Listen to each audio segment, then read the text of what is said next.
খুব গরিব একজন লোক নদীতে মাছ ধরত। মাছ বিক্রি করে যা কিছু আয় হতো সেটা দিয়ে তার জীবিকা নির্বাহ করত। একদিন সে নদীতে বড় একটি মাছ পেল।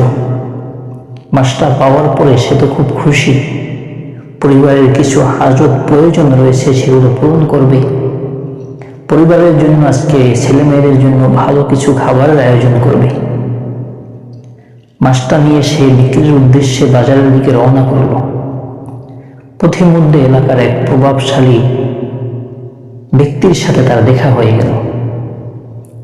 প্রভাবশালী ব্যক্তিটি তার হাতে মাছটা রেখে বলল, এই এত বড় মাছ তুই কোথায় পেয়েছিস? একা একা মাছ ধরে খাস? তুই জানিস না এলাকা আমার? আজকের মাছটা আমার বাসায় দিয়ে। লোকটি বলল, ছাড়, আপনি আমার অবস্থা জানেন। পরিবার পরিজন নিয়ে খুব কষ্টে আছি। আজকে একটা মাছ পেয়েছি, এটা বিক্রি করে পরিবারের প্রয়োজন মিটাবো, ছেলে মেয়েদের জন্য একটু খাবার আয়োজন করবো। ছাড়া আজকের মাছটা আপনি নিয়েন না। তো লোকটি সে কথা শুনল না। তাকে একটা চড় মেরে তার থেকে মাছটা ছিনিয়ে নিয়ে গেল। মাছটা নিয়ে যখন সে তার বাসার দিকে যাচ্ছিল, মাছের থেকে তার হাতের আঙুলে কি যেন একটা বিঁধে গেল। সে তখন হালকা ব্যথা অনুভব করল, কিন্তু সেটা গুরুত্ব দেওয়ার মতো ছিল না। বেশ কিছুদিন যাওয়ার পরে তার আঙুলে পচন ধরল। ডাক্তারের কাছে গেল। ডাক্তার পরীক্ষা করে বলল, আপনার আঙুল অতি দ্রুত কেটে ফেলতে হবে, তা না হলে আপনার হাতেও পচন ধরবে। সে অতি দ্রুত করে আঙুলটা কেটে ফেলল, কিন্তু তারপরও পচন বন্ধ হচ্ছে না। তার কবজি পর্যন্ত কাটতে হলো। তারপরেও পচন বন্ধ হচ্ছে না, তার কোণে পর্যন্ত কাটতে হলো। এভাবে করতে করতে তার কাঁধ পর্যন্ত কাটতে হলো।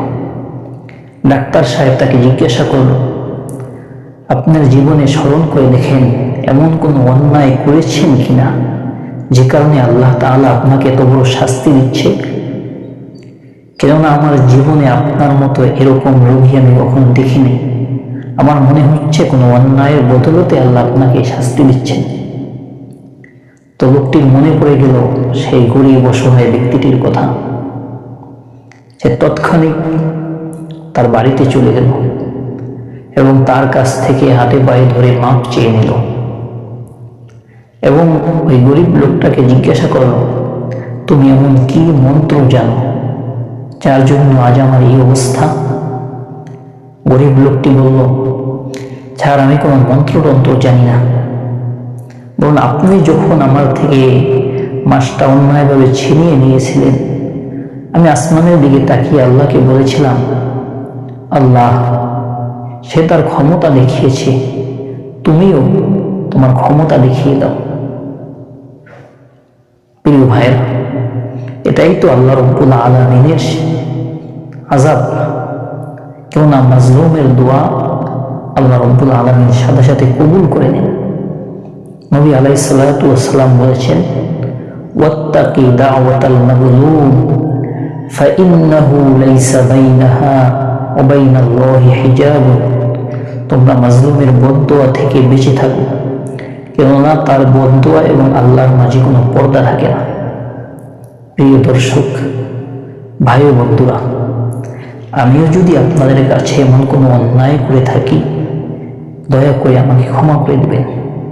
এবং আপনারাও যদি কারো সাথে এরকম জুলুম অন্যায় করে থাকেন, তাদের কাছে মাফ চেয়ে নেবেন এবং এই ভিডিওটা আপনারা বেশি বেশি শেয়ার করে দেবেন, যাতে করে এটা শুনে আমাদের মতো যদি আরো কেউ এরকম অন্যায় করে থাকে, তারাও যাতে মাপ চেয়ে নিতে পারে।